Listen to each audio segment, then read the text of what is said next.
Perezida wa Leta Zunze Ubumwe za Amerika Donald Trump yatangaje ko yanduye virusi ya corona, bityo yafashe icyemezo cyo kujya mu kato aho atuye mu ngoro y'umukuru w'igihugu Maison Blanche. Yatangaje kandi ko abayahagaritse gahunda ze bwite zo kwiyamamaza. Donald Trump ni kandida w'ishyaka ry'abarepublikani mu matora ya perezida wa Leta Zunze Ubumwe za Amerika yo ku itariki ya 3 y'ukwezi gutaha. None se byagenda gute aramutse avuye burundu mu matora cyangwa se aramutse yitabye Imana mbere y'umunsi w'amatora?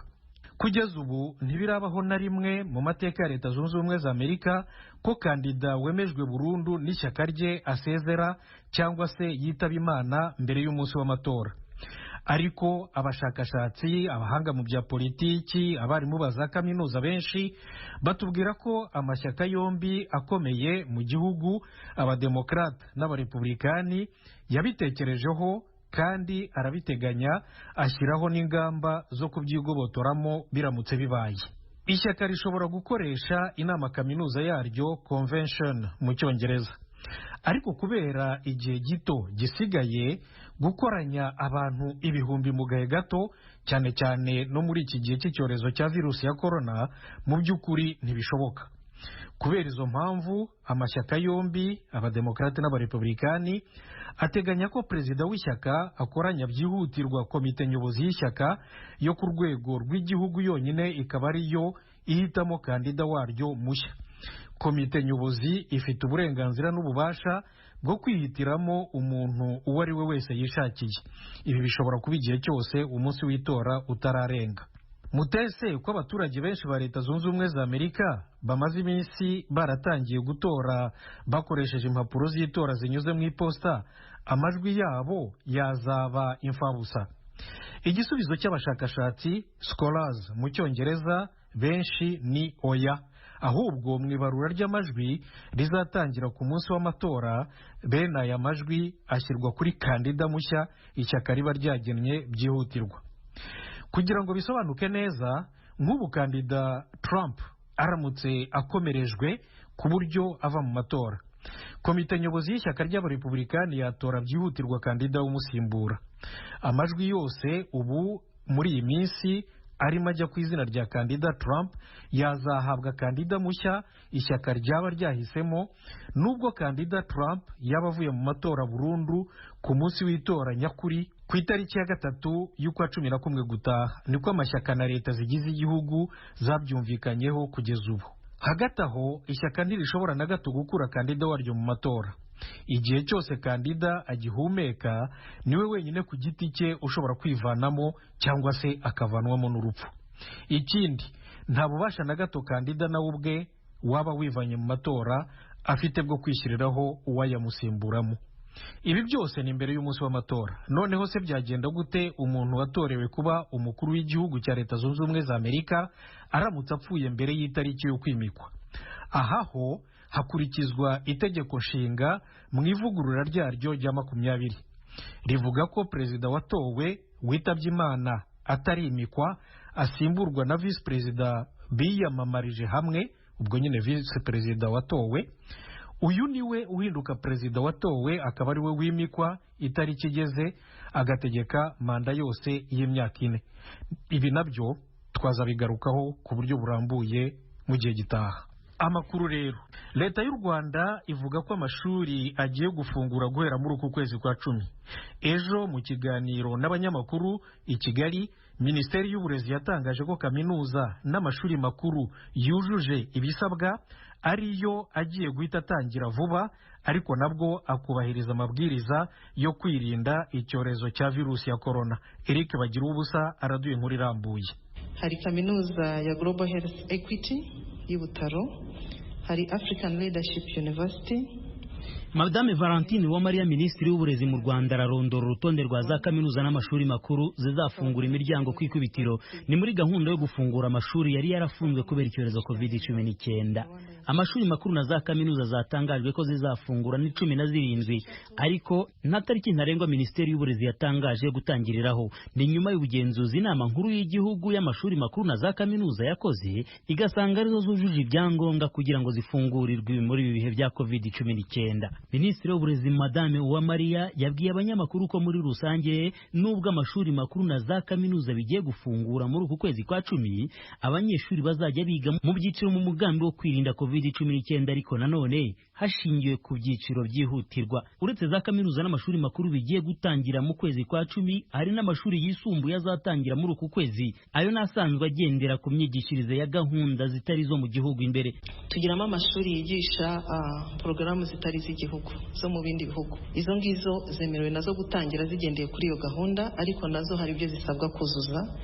Nazo turi gukorana inama zitandukanye kugira ngo turebe mu myitegurire uko bahagaze, cyane cyane ko bo bari basanganywe n'uburyo buhamye bwo kwigisha bakoresheje ikoranabuhanga. Uko Minisiteri y'Uburezi bisobanura, byumvikana ko kugeza amagingo aya uburezi bugiye kongera gufungura, ariko ikibazo cyo kugena ingengabihe cyo kiracyari ingorabahizi. Aha Minisitiri Uwamariya akavuga ko hazashingirwa ku masomo y'ingenzi. Turi kwibanda cyane ku masomo y'ingenzi, icyo twita core subject, akaba arizo tugira umwarimu ku mwarimu, hanyuma tukongera tukanareba amashuri yarageze mu cyiciro gisoza, kuko tugira ibyiciro birangiza umwaka wa 6 ubanza, umwaka wa 3 wayisumbuye n'umwaka wa 6. Abo ngabo bazahabwa ingengabihe yihariye itandukanye n'iy'abandi kugira ngo bave mu cyiciro kimwe bajye mu kindi, n'abarangiza amashuri yisumbuye bavemo, noneho twinjizemo n'abandi bana bagombaga kwinjira mu mwaka wa mbere. Kugeza ubu inzego z'ubuzima mu Rwanda zikavuga ko imwe mu mpamvu yo gufungura amashuri muri ibi bihe biboneka ko abaturarwanda bagerageza kumvira amabwiriza yo kwirinda COVID-19, nk'uko Dr Daniel Ngamije, Minisitiri w'Ubuzima mu Rwanda, yabitangaje. Ku bantu bageze ku 2,000 twasuzumye, ni abantu 2 gusa twabonye bafite COVID-19. Icyo ni igipimo cyiza cyerekana ko nta bwandu bukwirakwiriye mu baturage ku buryo uhuye nawe wese waba ufite ibyago byo kuba yaba yaranduye. Kubireba amashuri abanza n'ayisumbuye agendera kuri gahunda y'imyigishirize mu Rwanda, Minisiteri y'Uburezi yavuze ko biteganijwe ko azatangira mu kwezi kwa 11, ariko yaba amashuri makuru na za kaminuza ndetse n'abanza n'ayisumbuye ngo agomba gukomeza kubahiriza amabwiriza yo kwirinda icyorezo COVID-19. Hagomba kuba hari uburyo burambye bwo gukaraba intoki, bakagaragaza uko bazagabanya ubucucike mu ishuri mu rwego rwo kubahiriza intera. Hagomba no kubaho uburyo bwo gupima umuriro kuri aya mashuri, ndetse hagashyirwaho n'ibyumba 2 mu gihe haba hari uketsweho uburwayi. Iyi ni ingingo yashimishije ingeri zitandukanye z'Abanyarwanda, nk'aba babyeyi baganiriye n'Ijwi ry'Amerika. Kuba bafunguye amashuri ni ukuri Imana ishimwe, ni ukuri twabyishimiye. Kwigira mu rugo biragoye, umwana ntagafata, aravuga ati ku ishuri kubera ko mba ntarimo gukora imirimo nigaga neza, ariko nk'ubu ngubu urambwira ati njya gucana, oza ibyombo, kubura koropa, bigatuma atiga neza. Birashimishije ko twari dufite umuzigo ukomeye, kwirwa uziritse umwana mu rugo. Nawe tekereza kwirwa uziritse umwana mu rugo w'imyaka 10-15, ukirwa umuboheye mu rugo. Ubu ndagiye ku kazi, sindara mu rugo, ungiye gufite akazi ka nijoro. Ubu nukuvuga umugore asigaye ari kugorwa kuko iri ubu uyu mugoroba uyu ureba uyu ni nawe mubi ku bana. Imibare itangwa n'inzego z'ubuzima igaragaza ko kuva mu mezi 6 ashize mu Rwanda abantu basaga 4,800 banduye icyorezo COVID-19, naho abasaga 3,600 baragikira. Ni mu gihe abandi 29 icyorezo cyabahitanye. Bamwe mu bakorerabushake bafashaga abakozi bo mu rwego rw'ubuzima mu kurwanya ikwirakwira ry'icyorezo cya COVID-19 mu karere ka Rusizi baramagana icyo bita ubusumbane mu kugena agashimwe ku bakoze uwo murimo. Abo bavuga ko bagenzi babo baturutse i Kigali bagenewe agashimwe karenga miliyoni 1 y'amafaranga y'u Rwanda, bo bagatahiraho, bagasaba ko nabo batekerezwaho. Umunyamakuru w'Ijwi ry'Amerika mu karere ka Rusizi, Temistokle Mutijima, yaganiriye nabo maze adutegurira inkuru. Abo bakorerabushake nk'uko babigaragaza barimo abaganga bo ku rwego rw'abadogiteri, abaforomo n'abaforomokazi, cyo kimwe n'abakozi bari bashinzwe gufata ibipimo byoherezwa muri za laboratwari zipima COVID-19. Harimo kandi n'abandi batari abo mu rwego rw'ubuvuzi, ahubwo bakurikiranaga amakuru arebana n'abanduye no gushakisha abahuye nabo, cyo kimwe no gutera imiti yabugenewe habaga habonetse abanduye COVID-19. Abo barinubira ko mu gihe kingana n'amezi 3 bamaze bakora iyo mirimo habaye igisa n'ubusumbane mu gushimira bitanze muri ibyo bikorwa. gusa turisegura ku buryo amwe mu majwi asohokamo kuko hari abo byabaye ngombwa ko duhindurira amajwi ku mpamvu z'umutekano wabo. Kumva umugenzi wawe mukorana muzamuka agasozi mwese muri kumwe mukamenuka kandi babwira ko nye message y'amafaranga arenga miliyoni wowe nta n'ibihumbi 5 by'amayinite n'urwamagaza ya kwindi gihe cy'amayinite cyarageze tukaba twikora ku ikofi ku makore batanze amafaranga we ntuyabone warasize umuryango warasize umugore n'abana yabiteye agahinda cyane kuki twebwe n'amafaranga tutayabonye kandi twakoraga ibintu bimwe twatangiye igihe kimwe dukora ibintu byose bimeze kimwe kandi tunakora ndetse neza kubarusha ibintu bitumye bikanatubabaza. Aba bakorerabushake babwiye Ijwi rya Amerika ko uku gushimira igice kimwe cy'abari ku rugamba rumwe byabaye urucantege kuri bo. Niho rero twahereye ducika intege nyine turavuga ati ubu noneho ntabwo bukiri ubukorerabushake ahubwo ni akarengane turi kurengamo. Twese turi mu rugamba rumwe nyine rwo kurwanya COVID-19 ariko noneho nimba umuntu umwe bashoboye kumuha miliyoni n'ibihumbi 260 nibura wowe urimo aho ngaho ntibaguhereze n'igiceri cy'icumi nawe ibyo bintu ntibyabura kuguca intege. Ubwo rero sinzi nimba abakorerabushake ngenda neza ko mu gihugu cyose twese wenda dushobora gufatwa kimwe ariko birumvikana ko tudafatwa kimwe. Sinavuga ngo ushobora kuba yacibana intege ahubwo bagiye baciye intege iyi bishobora gupfa gutya pe bahamagara abantu muza mudufashe gutya ntajye no mwita cyane no muza cyo kibazo cyabayeho kandi bakibona. Ubu busumbane abakorerabushake mu kurwanya COVID-19 muri Rusizi bavuga ko bagerageje kubugaragariza inzego z'ubutegetsi zitandukanye ntihagire igikorwa kugeza ubwo ku itariki ya 28 y'ukwezi gushize kwa 9 bandikiye ibiro bya Minisitiri w'Intebe. Impamvu twandikiye ibiro bya Minisitiri w'Intebe twandikiye meya hejuru ya meya abaguverineri barayibonye ntiyadusubiza hejuru ya guverineri hari Minisitiri w'Ubuzima ntiyadusubiza. Turavuga ngo rero hejuru y'abo bose ari Minisitiri w'Intebe nibura we hari icyizere ko ashobora kudufasha. Ibaruwa abo bandikiye Minisitiri w'Intebe Ijwi rya Amerika yaboneye kopi iherekejwe n'urutonde ruriho amazina n'imikono y'abasaga 50 muri bo. Ibyifuzo bikubiye muri iyo baruwa ni nabyo bongeye gusubiriramo Ijwi rya Amerika. Turasaba ko twarenganurwa yibuze natwe nk'abantu bakoze kino gikorwa bakitanga bagira icyo batugenera muri rusange nk'abandi bose. Bakabaye kuba badufashe kimwe nabo ntavuye i Kigali icyo bahaye cyose bakatunganya bakadukinga ko ku kazi kamwe cyase ku murimo umwe cyase urugamba rumwe. Icyakora Bwana Kayumba Ephraim uyobora akarere ka Rusizi avuga ko ibyayo mafaranga yahawe bamwe mu bakorerabushake abandi bagatahiraho ntacyo abiziho. Temistokle Mutijima kuri mu karere k'ibiyaga bigari bya Afurika turahera mu Rwanda. U Rwanda rwatangiye ukwezi kwahariwe ibikorwa by'ubumwe n'ubwiyunge. Komisiyo y'Igihugu y'Ubumwe n'Ubwiyunge igaragaza ko mu bibangamiye ubwiyunge muri ibi bihe harimo n'ababyeyi bakigisha abana babo urwango rushingiye ku moko bakababuza gushakana n'abo bakunda kuko badahuje. Umunyamakuru w'Ijwi rya Amerika Asumta Kaboyi afite inkuru irambuye.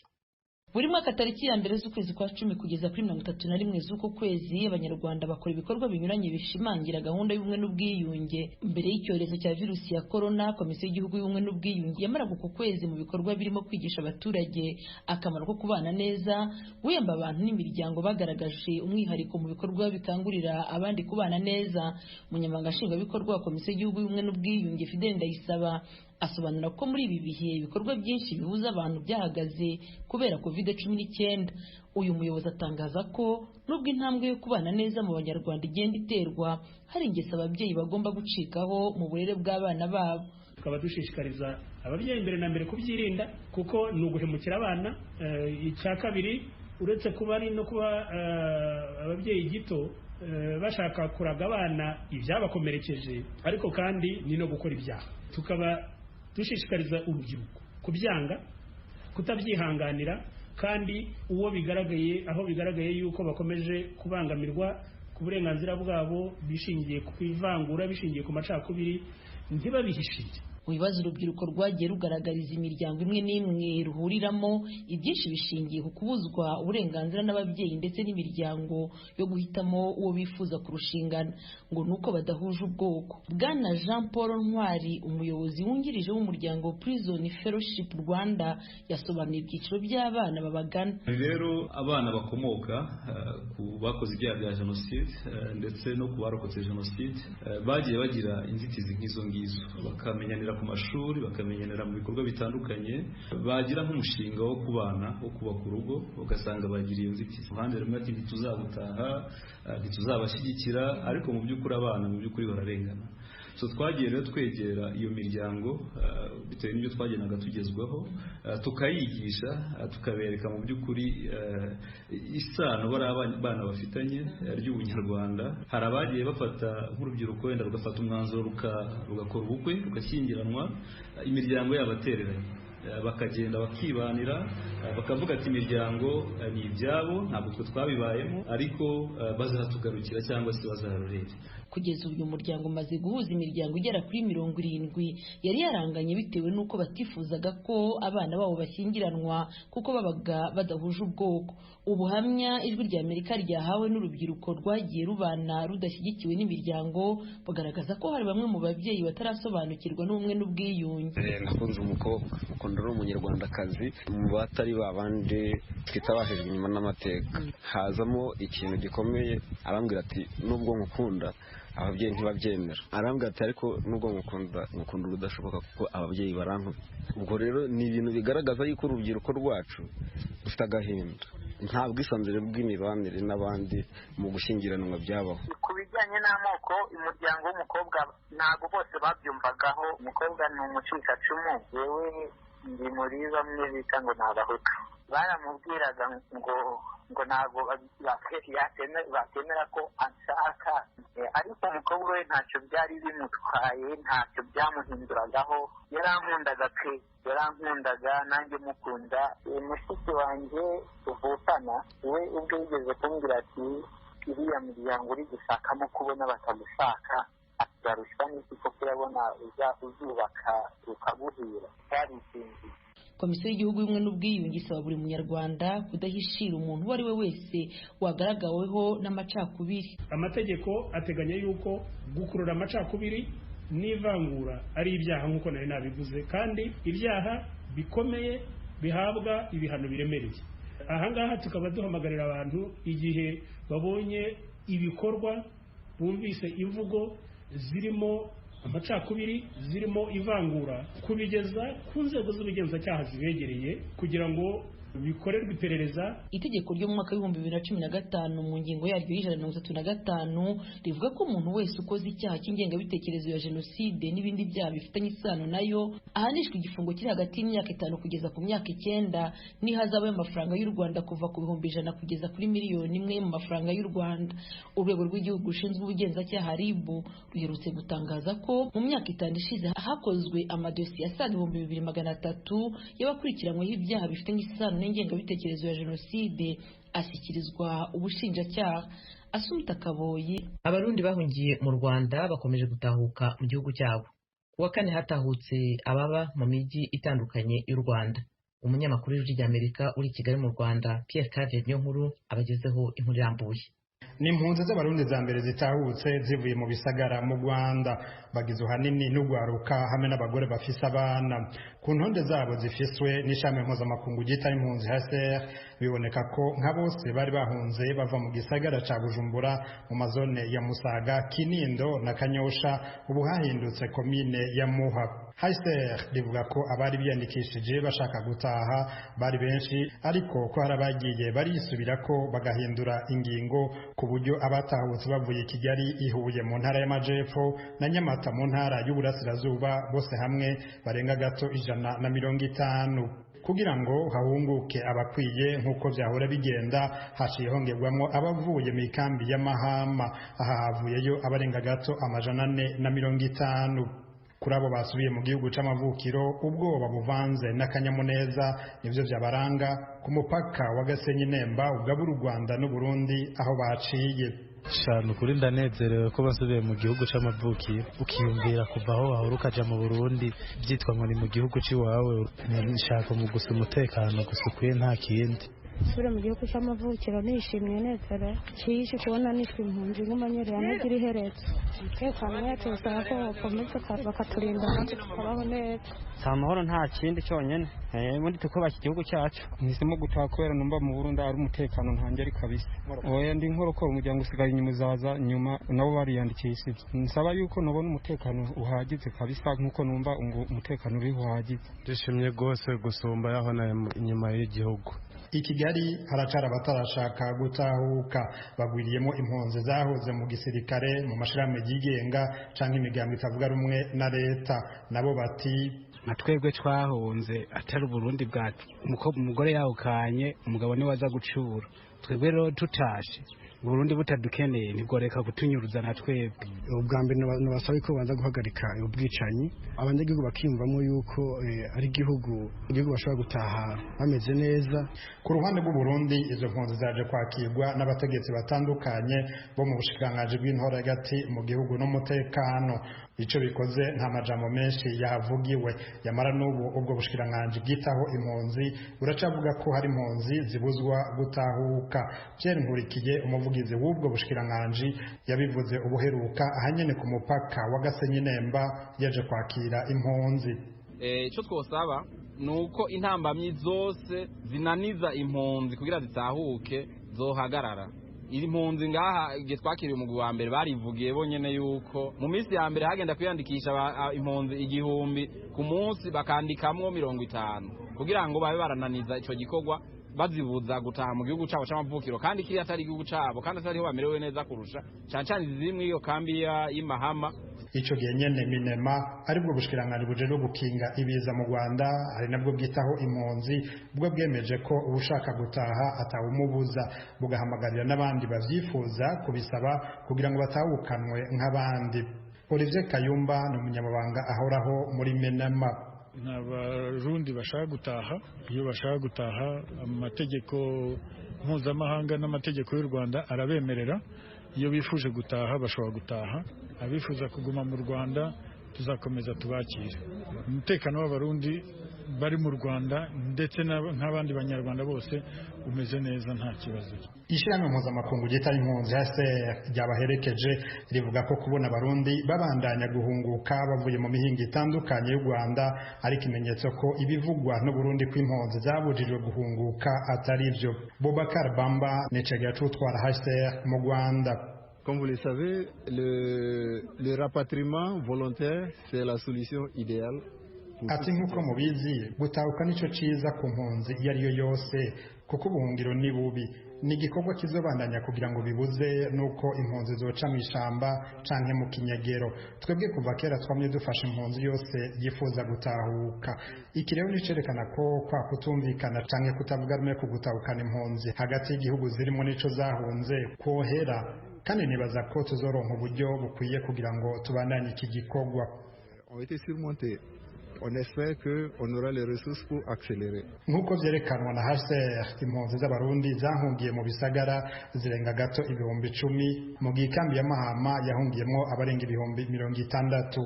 Abambere batanguye gutahuka mu mpera z'ukwezi k'umunani guheze. Y'inshuro igira kane bose abamaze gusubira mu gihugu c'amavukiro barenga 2,000 mu gihe gisigaye mu Rwanda hafi 70,000 vy'abarundi. Abatahutse baca mu ikambi y'agateganyo ya Songore iri muri komine Kiremba mu ntara ya Ngozi bakamara iminsi 2 kugira ngo bigishwe gukunda igihugu nk'uko Burundi bwabitunganije. Pierre Claver Nkuru. Tukivuga ku mpunzi z'abarundi abahungiye mu gihugu cya Tanzania nabo bakomeje umugambi wo gutahuka.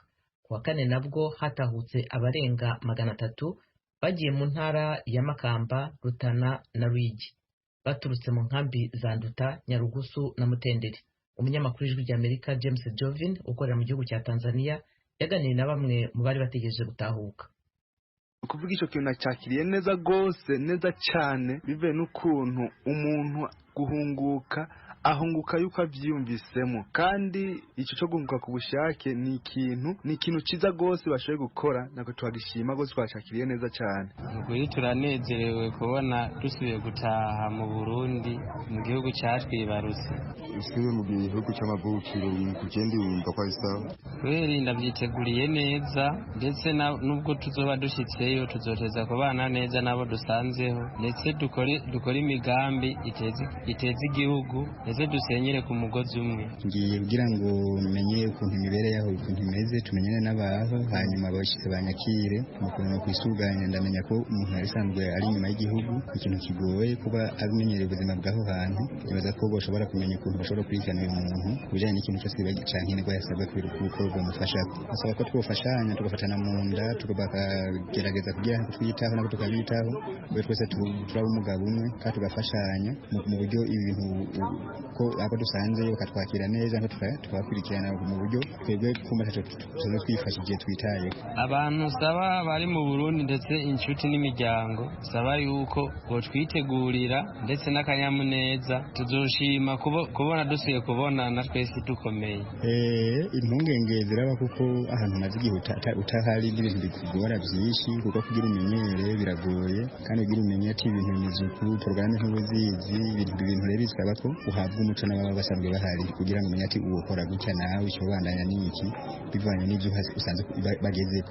Mu busanzwe jewe kwiyandikisha ni ku ngombwa y'umuntu nko guhunga ntawaje ahungana n'ubundi babona umuntu atekera agenda n'ubundi umuntu agenda ku bushake bwiwe. Ikibazo kijanye nicerekeranye guhunguka abantu benshi bahunguka batabishaka kuko kubera nk'ubu ubukeka baduhaye bwaraheze ibirengeti baduhaye byaraheze amasafuriya baduhaye yaraheze benshi bagiye bagenda bayikorako none byose byaraheze umuntu rero abonye abuze hajyamika abana acavuga ati reka nkunguke agaca ahunguka kandi ahunguka atabishaka. Mu kuvuga umuntu ntahunguka kubera avuga ati umutekano uri mu gihugu umutekano ntaho hari ariko twigituma duhunguka abantu bahunguka benshi n'imvo yuko umutekano udakwiye kuko uzobona uwawe mubanyi mubana atwawe ijora kagenda yafunzwe itambara aho urumva uravuga ati jewe nanje ejo ni jewe. Ikindi naco nukuvuga ikindi gituma duhunguka ntizinjya kuva tugishika ngaha tujya ingimwe ntiturahindurirwa aho nico kiratuma duhunguka. Ikindi dubona gituma umuntu ahunguka nukuvuga uravye kuva tugishika ngaha muri 2015 ibirenge tubaduhaye n'ubusare baduhaye nubu umuntu akumbagara hasi uko nyene zose byaraheze ivyombo byaraheze umuntu agasafuriya umuntu karatubaguritse utwifuko twaraheze utombo twose nta nico muri kimwe dufise kuva mu 2015 kugeza no munsi utwombo baduhaye tugishika nubu nico dugikoresha nukuvuga rero umuntu ahunguka kubera ikavuga ati jewe nubundi nahungiye none ko nahunze umutekano wanje ntukigirwe ntizinkurikiranwe mburengere nsubire mu gihugu nze kuraba ngene kama mpfa kamba nkira nta kundi urumva aho umuntu abakize imbere Imana akavuga ati jewe Imana nibona byose dusavye yuwe na leta ya Tanzania ko bodukurikirana bakadufasha. Mu gisata c'ubutungane naho mu Rwanda abahuza ari abayobozi b'umurwi urwanya ubutegetsi bw'ico gihugu FDLR batanguye kwiregura ku vyaha vy'ubwicanyi no gushaka guhirika ubutegetsi bagirizwa. Colonel Jean-Pierre Nsekanabo bakuze kwita Abega Kamara yarashinzwe ibikorwa vy'iperereza vy'uwo murwi yemeye ivyaha bimwe ibindi arabihakana. Eric Bagirubusa yari Nyanza mu majepfo y'u Rwanda ahabereye urwo rubanza. Mbere y'iburanisha ry'uru rubanza habanje kuzamuka impaka ndende zishingiye ku itumanaho rya telefone ngendanwa. Ni impaka zazamuwe n'abanyamategeko bunganira baregwa. Abo banyamategeko mu iburanisha ry'ubushize bari bagejeje ku rukiko inzitizi yuko ubuyobozi bwa gereza ya Mageragere bufunze abaregwa bwanga ko abunganizi babo binjirana telefone muri gereza kuko n'urubanza ruburanishwa mu buryo bw'ikoranabuhanga mu mugambi wo kwirinda icyorezo COVID-19. Bavuga ko telefone arizo bakoresha mu buryo bw'itumanaho kandi ko ziba ziriho amadosiye ndetse zikanabafasha kubona murandasi cyangwa internet. Urukiko ruvuga ko rwagerageje kuvugana n'abashinzwe gereza ariko ruza gusanga amabwiriza agenga gereza ari uko abiteganya ko nta wundi muntu wo hanze wemerewe kwinjiza telefone muri gereza, ariko hakazamuka ibibazo by'uko abanyamategeko babunganira badafite internet. Byabaye ngombwa ko gereza ibafasha kubona internet bakoresha ku mamashini mu rwego rwo koroshya imigendekere myiza y'urubanza. Lieutenant Colonel Jean-Pierre Nsekanabo bakunze kwita Bega Kamara niwe wabanje kwiregura ku byaha byo kwica abasivili no gushaka guhirika ubutegetsi bw'u Rwanda akurikiranyweho n'ubushinjacyaha. Yahereye ku mpamvu zamuteye kwinjira mu mutwe wa FDLR urwanya ubutegetsi bw'u Rwanda. Yabwiye urukiko ko mu mwaka w'1998 yagiye ahunza amasasu y'intambara z'abacengezi yisanga bamujyanye mu mutwe wa FDLR. Mu byaha aregwa ku isonga Colonel Nsekanabo yemera ko yakoze icyaha cy'ubugambanyi no kujya mu mutwe w'ingabo wa FDLR foka urwanya leta y'u Rwanda. Avuga ko umugambi wari ugutera igihugu kandi bagahirika ubutegetsi buriho mu Rwanda nubwo batabigezeho. Icyakora ku cyaha cyo kurema no gutunganya umutwe w'ingabo utemewe no kuwujyamo uregwa nta cyemera. abwira urukiko ko yagiye muri FDLR asanga umutwe uriho bityo ko nta ruhare yagize rwo kuwurema. Ku cyaha cyo kwica abantu no kugaba ibitero ku basivile Colonel Nsekanabo nacyo ntacyemera. Aravuga ko ibitero bimwe byagabwaga ku Rwanda akiri umusivili, ibindi byagabwaga ari gatangiye amasomo ya gisirikare w'umutwe yabarizwagamo. Yemerera umucamanza ko mu mwaka w'ibihumbi 2018 aribwo yazamuwe mu mapeti agirwa Liyetona Colonel mu mutwe w'ingabo za FDLR. Avuga ko mu kazi yakoraga k'ubutasi bw'uwo mutwe yakusanyaga amakuru nabwo ngo yabaga ari mu biro akayageza ku bamukuriye. Avuga ko yari mu gace ka Rucuru akusanya amakuru yo mu birunga. Yatsembeye umucamanza ko nta ruhare urwo arirwo rwose yagize mu bitero byagabwe ku Rwanda bigahitana abasivili mu bice bitandukanye by'igihugu. Avuga ko muri rusange akazi yakoraga kari ako mu biro ko kabaga kameze nk'ak'ubujyanama. Ku by'ubushinjacyaha bumurega ko yari akuriye iperereza ry'umutwe wa FDLR Foka, Colonel Bega yabihakanye. Avuga ko yakusanyaga amakuru yo guha abamukuriye ariko nabwo agakusanya yabaga yakomotse ku maradiyo. Umucamanza yabajije Liyetona Colonel Nsekanabo uburyo umusirikare wo ku rwego rwe atabashaga kujya mu nama z'abafataga ibyemezo ku kugaba ibitero ku Rwanda. Uregwa yabwiye urukiko ko mu guhitamo abafataga ibyemezo byashingiraga ku burambe bwa buri umwe yabaga amaze muri uwo mutwe. Yasobanuye ko amategeko yose yatangwaga na komando kuko we ngo nta bubasha yagiraga mu gutanga amategeko cyangwa se guhana ababaga bakoze amakosa cyangwa ibyaha muri uwo mutwe. Yisunze ingingo z'amategeko, Colonel Nsekanabo yibukije urukiko ko itegeko nshinga rya Repubulika y'u Rwanda ryakurikizwa mu ngingo yaryo ya 29 ivuga ko icyaha ari gatozi. Iburanisha ry'umunsi ryasubitswe Colonel Nsekanabo atararangiza kwiregura, azakomereza ku cyaha cyo gukora iterabwoba ku nyungu za politiki. Arareganwa na mugenzi we Bwana Inyasi Nkaka bakunze kwita La Forge Fils Bazeye. Uyu yahoze ari umuvugizi w'umutwe wa FDLR ubarizwa mu burasirazuba bwa Repubulika ya Demokarasi ya Kongo udacanwaka n'ubutegetsi bw'u Rwanda. Barererwa kuba mu ishyirahamwe ry'iterabwoba, gukora iterabwoba mu nyungu za politiki. Barererwa kandi kugambana no gushishikariza abandi gukora iterabwoba, kugirana umubano na leta z'amahanga hagamijwe gushoza intambara ku Rwanda, icengeza amatwara ryo kwangisha leta y'u Rwanda mu bihugu by'amahanga no kurema umutwe w'ingabo utemewe. Banererwa ibyaha byo gupfobya no guhakana jenoside no gufata abagore ku ngufu. Ibyaha baregwa ko bakoze nyuma y'umwaka w'1994 ubwo abari mu ngabo z'u Rwanda ku butegetsi bwa Perezida Juvenal Habyarimana batsindwaga bagahunga benshi bakerekeza i Kongo. Bombi bafashwe mu mpera z'ukwezi kwa mbere mu mwaka w'2018 bafatiwe ku mupaka wa Bunagana uhuza Repubulika ya Demokarasi ya Kongo na Uganda.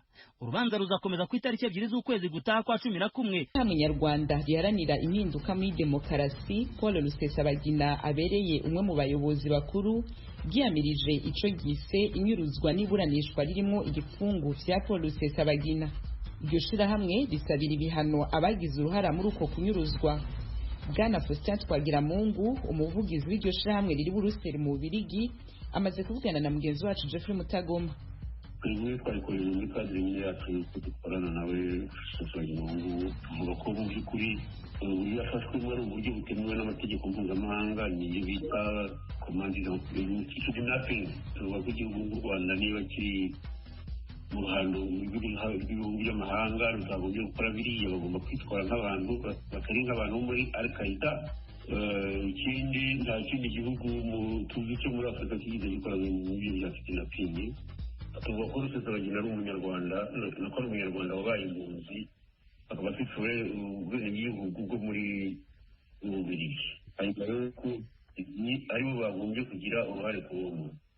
Muravuga ko yashimuswe ariko we yivugiye yuko yaje azi ko agiye i Burundi akisanga mu Rwanda, ndetse na Perezida wa Repubulika ubwe yaravuze ati gushimuta umuntu ukamuzana ku gahato bitandukanye no kumubeshya akizana. Kumubeshya ni icyaha gikomeye, kuko bagomba kumubeshya. Byatandukanywa no gufata kimwe n'ibyo byakarika kuko bakoresheje amayeri. Yego ahubwo abo bashimuta nk'uko babivuga mu Burundi babikoresheje bo babakubise bazamara abantu ahubwo bakomeje imigambi yabo. Icyo tuzi ni uko umuntu yashimuswe akajyanwa ahantu atigeze ateganya nk'uko tubibona, kandi ntawamenya n'ibyo bamuhereye mu ndege, bagomba kuba baramusinzirije bakamukangura nyine. Ariko se ko u Rwanda n'ubundi rwari rusanzwe rumushakisha, ko nawe ubwe ko yiyemereye ko ingabo za FLN zagabye ibitero ku Rwanda, kandi FLN ku Rwanda ikaba ifatwa nk'umutwe w'iterabwoba. Bwana Twagiramungu, wowe uramutse ushakisha umuntu ukamusanga mu gihugu cyawe bwo yaba ari ibyago cyangwa abeshywe wamwihorera akagucika umusanga mu gihugu cyawe wowe uwagushakaga uretse bo bamusanze mu gihugu cy'u Rwanda ko bakimuzanyemo kuvuga kandi bitemewe atari n'umusitwaye atari n'umutuzo hari abandi bari kugira ngo babikorwa gutyo ubundi kuri ariko Rusesabagina ubwe yivugira ko yabeshywe n'umupasiteri w'umurundi ngo agiye kubwira gutanga ubuhamya mu rusengero rwe yasohoka azi ko asohokeye i Bujumbura agasanga asohokeye i Kigali umupasiteri ntabwo yamubeshye aho abantu bamenye nuko byumva abantu bagomba kuba baramenye ko umupasiteri ahari amushaka ariko umupasiteri we ntakimubeshyeho cyangwa se umupasiteri niba ataramubeshye yaramugambaniye mu kintu rwose nuko bimeze icya gatatu twavuga ngo ni kiriya cyerekeranye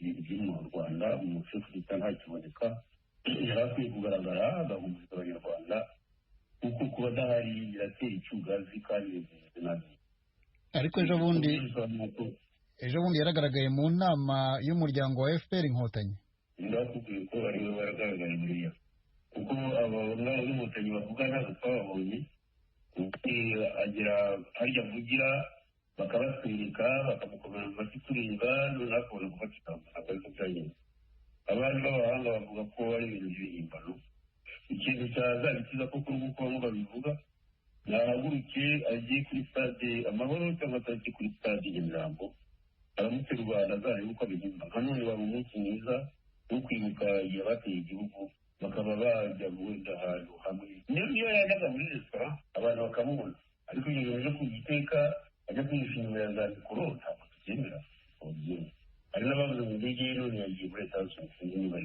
none ejo bundi ageza ijambo ku nama rusange y'umuryango w'abibumbye ririya jambo yavuze naryo ntabwo wemera ko ariwe warivuze n'abandi ariko ntibari bahari rero bisabye ko yaba yarivugiwe ubundi arakemeza ariko niyo uvuga ko yarivugiye mu kureba ahantu ndetse imbwirwaruhame tuvuge nk'aho batangira muri konferanse cyangwa se sinoze aho naryo sinzi nuko yarivuze n'abandi kubera iki kintu cya kovida kuko bavuga ari bari bahari ariko nagize umuntu unyemeza ko umuntu yavuga izi siporo byabaye none murashaka ko abigenza ate icyo mumwifuzaho ni iki nuko yakora nk'uko yakoraga mbere yireka mu Rwanda hari ikindi tumushakaho ese tukiyibika n'iki atinye ikintu cyiza numva icyo dushaka batubwire bati umukuru w'igihugu ararwaye ntabwo tuzaba azi indwara arwaye nta muntu utarwara ararwaye ntakira muzamureba ni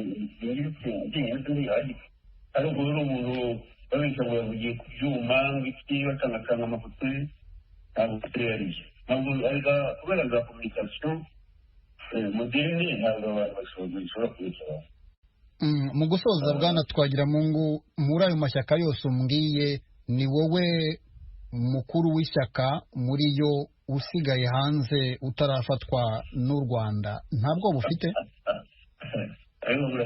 ntabwo bafite ntabwo bafite ntabwo tubona y'ubwoba maze kubona byinshi napfurira abantu benshi hari n'aho umwe napfushije bamukenyeye inda atwite yitura hasi n'umwana wari mubya wagira ngo yarayasamiza ntabwo rero n'ibibondo byarapfuye ntabwo twagira ngo maze kuzuza imyaka 50. tukivuga ku vya dosiye ya Paul Rusesabagina umuryango we n'abamuburanira batangaje ko bahangayikishijwe n'imibereho y'ubuzima bwiwe iyo ari mu gasho mu kiganiro kigenewe abamenyesha amakuru cakozwe kuri uno mugoroba basabye ko yorungikwa mu Bubiligi akaba ari haburanira umuvugizi w'umuryango Hotel Rwanda Rusesabagina Foundation yatangaje ko uwo muryango ugiye gusaba Leta Zunze Ubumwe za Amerika guhagarika imfashanyo ku Rwanda kugeza igihe Rusesabagina azorekurwa inkuru irambuye na mugenzi wacu Venuste Nshimiyimana i Londres mu Bwongereza mu kiganiro cyabaye hakoreshejwe uburyo bw'iyakure kubera icyorezo cya COVID-19 cyitabiriwe n'umuryango wa Rusesabagina hafi ya wose n'abandi bantu bagera kuri 32 barimo abanyamakuru mpuzamahanga. Umuryango wa Paul Rusesabagina wagarutse kwifatwa n'ifungwa rye uvuga ko ritakurikije amategeko ko yashimutiwe i Dubai akajyanwa mu Rwanda. Umuhungu we Roger Rusesabagina arasaba ko yakoherezwa kuburanishirizwa mu Bubiligi. Uko u Rwanda rwageza abantu muri Amerika no mu Burayi ni urwego ko na papa bagiye kumurega mu Bubiligi umwaka ushize bazana ibyo birego Ababiligi barabyegamena basanga nta bazi bifite ku rubanza nturarangira nuko bigukira n'umuntu umupira wabona utangiye gutsindwa bigutega nce kwande mu vunakago ntabwo ibyo byemewe n'amategeko rego ne bari kuranze ko mu Bubiligi urangire twe twasaba ko mu byo bacu bamusubiza mu Bubiligi akagera kuburanirayo kuko bamuzanye mu byo temewe n'amategeko. Umukobwa we Lishe Rusesabagina akomeje avuga ko umubyeyi we atabona imiti ye uko bikwiye, ko iyoherejwe yafatiriwe ntayihabwe, kandi avuga ko akomeje guhangayikishwa n'uko leta yamwangiye kunganirwa n'abanyamategeko umuryango we wamuhitiyemo.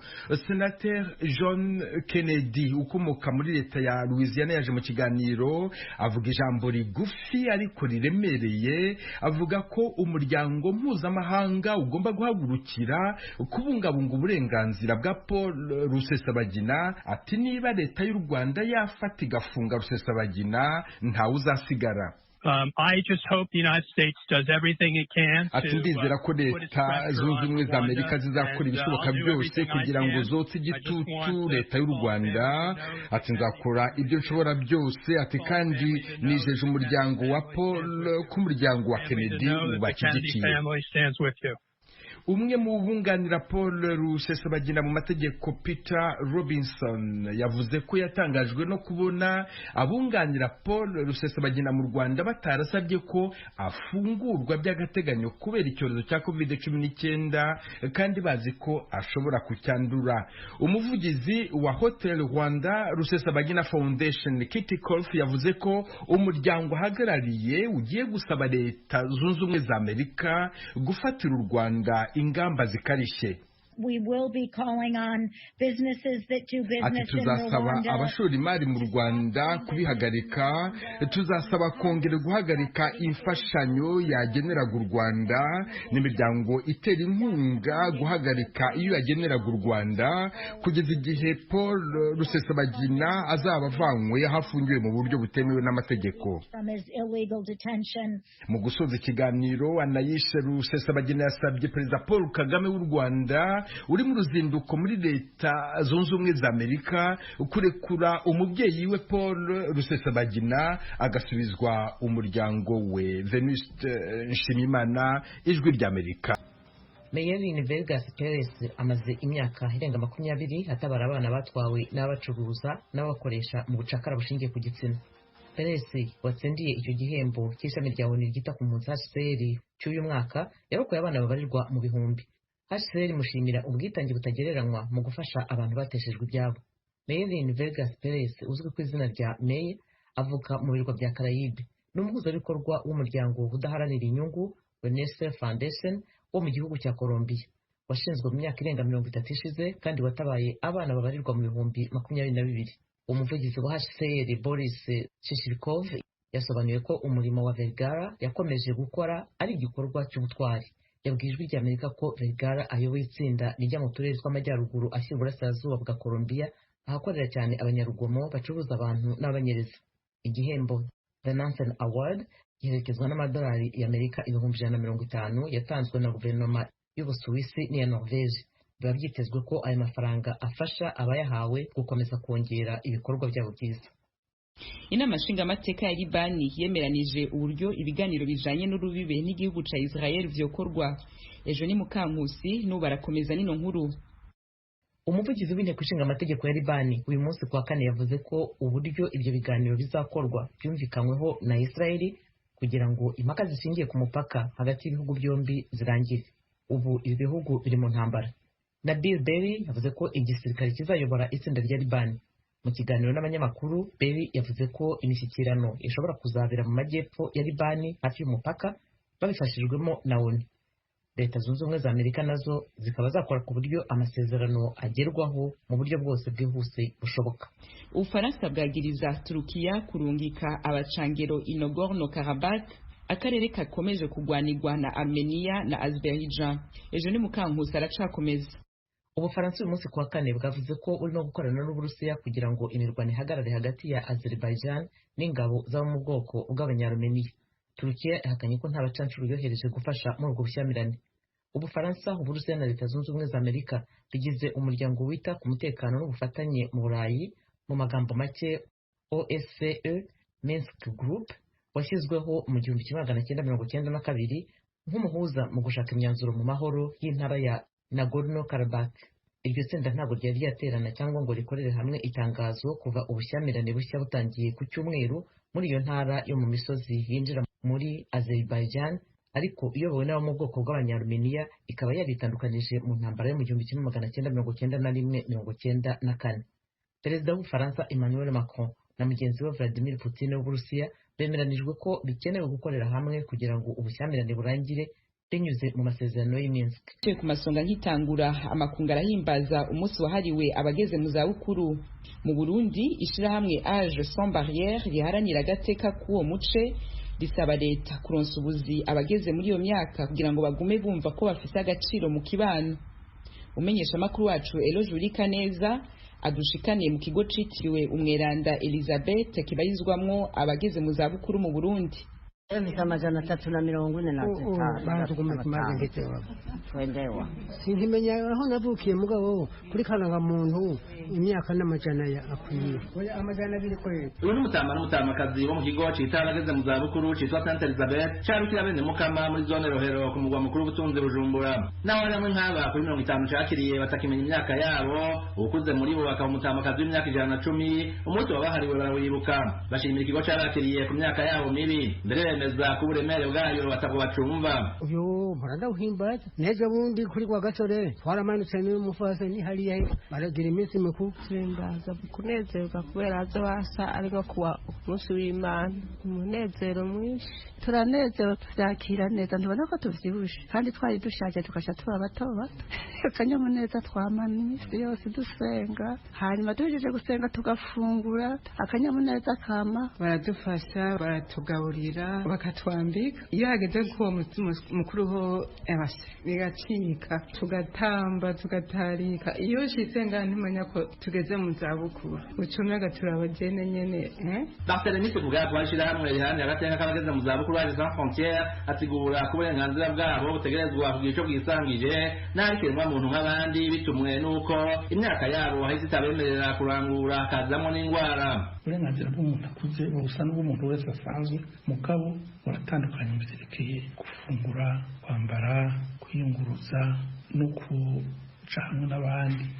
Kwiyunguruza kenshi na kenshi usanga baramaze guheta mu mugongo batakishobora kwiyunguruza neza. Gufungura umuntu ahumuye akuze cyane abakigiza zose abandi bari. Kuvyerekeye amagara n'abantu baba bamaze amagara bakenera imiti, kenshi na kenshi usanga bakenera ya miti bita ingwara chronique, bamaze kurwara umutima, bamaze kurwara diabete, bamaze kurwara mu maguru, makonyera n'ibindi. Mu ryango rya Amerika asaba leta gufatira akarorero ku bihugu biteye imbere igahutuzi abageze mu zabukuru bagishobora gukora bigenga nubwo baba barakukurutse kugira ngo bagume bumva ko bagifite agaciro mu kibano. Abana kenshi umuntu ahora ari umushinga ntagasaza, usanga bamwinunga bataba bakimuhamagara no mu rubanza aje nabo bakamushira hariya inyuma wa wundi w'ikirundi ati aho bahorogeza ikirenge ugasanga uhageze ijisho. Ariko wahabwa ijambo bakavuga ibibagoye, ariko cyane cyane hari umukuze koko akeneye gufashwa no kuva hasi no kubyuka n'ibiki. Mugabo nk'abantu twita ko bageze mu zabukuru bahora bakorera leta, kenshi na kenshi hari gusanga mbere bamukuye ageze gukora n'ivyiyumviro vyiwe. Nitwe tukivuga tuti kujya bagira iburaya bakaza barabaha akazi ka consultance. Umuntu amaze imyaka ingahe 50 avura impene n'inka ari mu veterineri, niyo cabi abiyoberwa muntu kubera ko bagiye mu zabukuru. Ako n'akarorero kamwe n'ubundi nk'umugoronome wa kera. Kugeza ubu leta ivuga ko yishimiye imigambi yashiriyeho abatama n'abatamakazi, harimo ikigega cyo gushigikira abantu aho nikora harimo n'abageze mu zabukuru. Imeze Sabushimike umushikiranganji w'agateka kazina muntu yabishikirije mu itangazo yasomye ku bw'uwo munsi. Kugiranira amasezerano n'ibigo canke amashirahamwe yitaho abageze mu zabukuru, ivyo bikaba bituma tubaha agafashanyo ku mwaka tukabironsa ibifungurwa n'utundi twankenerwa no kuvuza ku buntu bantaho nikora bageze mu zabukuru. Mu mwaka w'2012 leta yarashizeho politike y'igihugu ijeje gukingira no gutekaniriza kazoza abene gihugu, aho tukabamenyesha ko hashizweho n'ikigega cyo gushigikira uwo mugambi.